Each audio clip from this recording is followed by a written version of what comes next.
Hello and welcome back to another section in geometry. This is a section over parallelograms, and this is one of my favorite sections because I think parallelograms are fun. I think they're easy. And okay, so what we want to do is we want to be able to complete the steps to prove theorems about properties of parallelograms. Okay, we want to then apply the properties of parallelograms to solve problems. So what I want to do, we have all these different properties of parallelograms. So the first thing I want us to do is to draw a parallelogram. And what I do to draw a parallelogram is I draw a line going like that, okay, and then I draw one that's parallel to it, but it's shifted over just above it, just a little bit, okay. And let's make sure that those lines are the same length, okay, and then I'm going to connect those here and here. So nothing perfect, but that's the idea, okay? And what I'm going to do is I'm going to call these, I'm going to call this, say, J, P, E, L, okay? Just whatever, call those points, okay? So what I know is in this, it says that in the parallelogram angle theorem, opposite angles in a parallelogram are congruent. So when it says opposite angles here, all right, I'm going to come in here and say that I have this angle here, J, and this angle here, E, are congruent. Okay? The other thing I know is that angle P is congruent to angle L. All right? And I'm going to write that out here. I'm going to write that angle J is congruent to angle E. Okay, I'm going to write that angle P is congruent to angle L. All right? So opposite angles, angles that are across from each other in a parallelogram are always going to be congruent. Okay? The next thing that I have is that consecutive angles in a parallelogram are supplementary angles. Okay? So I know this, that if consecutive angles would be J and P. They're next to each other. Okay, so let's write that. Okay, consecutive angles are angles that are next to each other. So next to. All right? So what I would say for that, okay, is angle J plus angle P equals 180 degrees. Okay, they're supplementary, means they add up to 180. Okay, same thing with P and E. Okay, I could say angle E plus angle P is equal to 180 degrees as well. Okay, same thing with E and L. If they're next to each other, angle E plus angle L, those are equal to 180 degrees. And then angle J plus angle L, those add up to 180 degrees. Okay? So anything that's next to each other. Okay? Now we have some things about the sides. Okay? And so the other thing I know about the sides is that opposite sides of a parallelogram are congruent. So I come in here and I can say that JP is congruent to EL. Okay. JP is congruent to EL. Okay. And then I know that JL is going to be congruent to PE. Okay, so I'm going to write over here that JL is congruent to PE. Now the other thing I want to talk about here is that my sides, you know, even though they are congruent, I want to write in here that opposite sides of a parallelogram are congruent. I want to also write that they are also parallel. Okay? Hence the name a parallelogram. Okay? So, you know, and I can come in here and I would just draw these little arrows that indicate that JP is parallel to EL, and I would come in here and say that JL is parallel to PE. Okay, so in addition to what we had written here, Okay, I also want to write that JP, that segment, is parallel to EL. Okay, and also that JL is parallel to PE. Okay, those are the things that I know. All right. Now, the last property of a parallelogram, one of the interesting ones, is that the diagonals of a parallelogram bisect each other. So if I come in here and label this, I'm going to draw in my diagonals. So from J to E, and then from P to L are my diagonals. Now let's say that those intersect at a point. We'll call that point O. All right. And because those bisect each other, all right, I know that that JO and OE are congruent.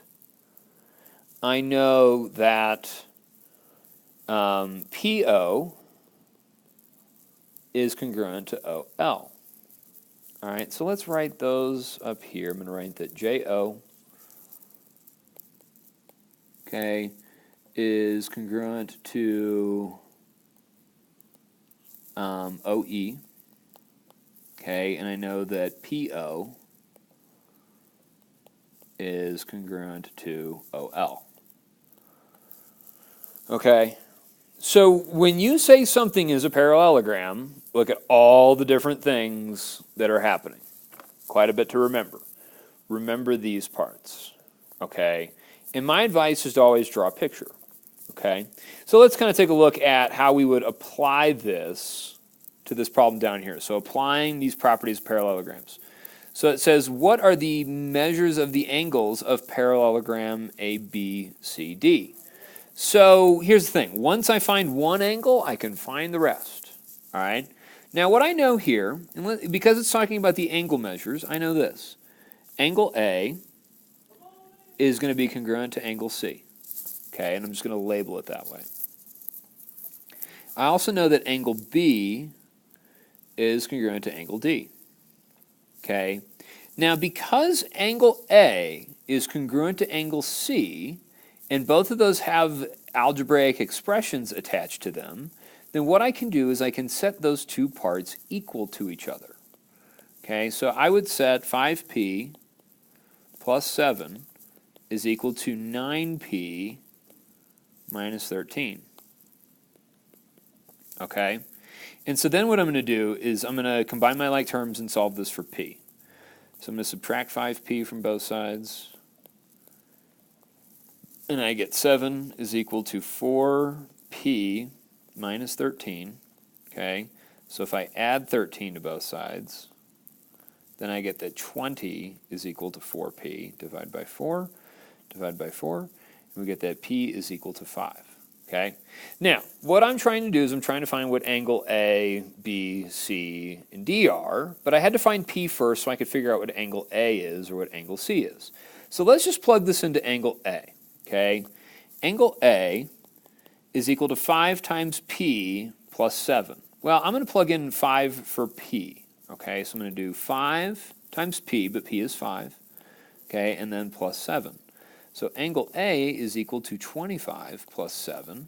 So angle A is equal to, okay, what is that? 32 degrees? Okay. So I found out what angle A is. I know that angle C is congruent to angle A. So let me write all this up here. I'm going to write angle A is 32 degrees. Okay. I don't know what angle B is. Okay, but angle C, that's also going to be 32 degrees because they are congruent. Now you could plug 5 in for P here, subtract 13, multiply by 9 and subtract 13, you still get 32. But we don't need to do that if we already know that they're congruent, okay? We also need to find out what angle D is, all right? Now, if you've got angle A and angle B, here's what I know, okay? Angle A plus angle B is equal to 180 degrees. Okay, I'm going to plug in 32 degrees for A, so 32 plus angle B is equal to 180. If we subtract 32 from both sides, all right, then angle B is going to be what? 68? Or no? 148? 148. 148 degrees. Okay, 148 plus 32 is going to give me 180. All right, so if I know what angle B is, if I know that that's 148, okay, I also know that angle D is 148 degrees because they are congruent. They have the same measure. Okay, and that's all I'm trying to find. All right, this next one is simply just dealing with the side lengths, and it says, what is the length of side MN in parallelogram LMNO? Okay, and what I know, because it's a parallelogram, I know that my opposite sides are congruent. Okay, and I'm just going to label it as such. Okay, because LO is congruent to MN, I'm going to set up an equation and set those two things equal to each other. So I'm going to set up 8x minus 17 is equal to 5x plus 1. Okay, and I need to solve for x because it wants me to find the length of MN. Okay, and I got to figure out what x is before I do that. So I'm going to go ahead and subtract 5x from both sides. Okay, and so then that's going to give me 3x minus 17 is equal to 1. Let me add 17 to both sides. Okay, and so then I get 3x is equal to 18. Let me divide by 3, and then I get that x is equal to 6. Okay, so now that I know that x is 6, okay, I'm going to take that value and I'm going to plug it in for x over here. So if I wanted to find what mn is, okay, that's 5 times x plus 1. But instead of writing x, I'm going to write 6 because that's what x is equal to. Okay, so I get 5 times 6, which is 30, plus 1. So 30 plus 1, which gives me 31. Okay, so mn, that length, is equal to 31. Okay, so now, okay, let's take a look at this. Wants to know what is the length of segment PR. Okay, now PR is a diagonal length. Okay, now what we know about diagonals is that the diagonals are bisect each other. Okay, so we have two diagonals here. Okay, and they're bisected. So what I know is that PT, this length here, is congruent to TR. Okay, so if I wanted to find the length of PR, the whole length, okay, I need to figure out what y is. Okay, so because I have two congruent parts, I'm going to set those two expressions equal to each other. And so we get 12y plus 4 is equal to 15y minus 11. Okay, now I'm going to go ahead and subtract 12y from both sides. All right, and I get 4 is equal to 3y minus 11. Add 11 to both sides here. And so I get that 15 is equal to 3y. Divide by 3, divide by 3. So I get that y is equal to 5. Okay. Now what I want to do, okay, is, and there's a couple different ways you can do this. You can plug 5 into each of these and then add those two numbers together. Or you could take 5, plug it into one of them, and evaluate it, and then multiply that by 2. And that's what I'm going to do. So I think the easiest one for me at this point is this one. Okay, so if I wanted to find, let me find PT, okay, and that's going to be 12 times 5 plus 4. Okay, I'm just plugging 5 in for y because y is equal to 5. All right, if I evaluate that, I get PT is equal to 12 times 5, which is 60, and then plus 4 gives me 64. Okay, so if PT is 64, okay, and then PR is just 2 of those. So PR, what I'm trying to find, is equal to 64 times 2, so 2 times 64, and so PR is equal to 128. And that's the answer that we're looking for. So some pretty basic stuff on this page. And I hope that this makes sense. There is a lot of information. One of the things I do stress to you guys is that if you are given a parallelogram, you should be able to label everything that's involved. Okay, and I kind of showed you that here. When it was asking me about the angles, I labeled the angles accordingly. Okay, when it asked me about side lengths, I labeled my side lengths accordingly. Same thing with my diagonals. Okay, labeled them accordingly. So that's all I got for this video. Hope you enjoyed it, and we'll see you later. Thanks. Bye.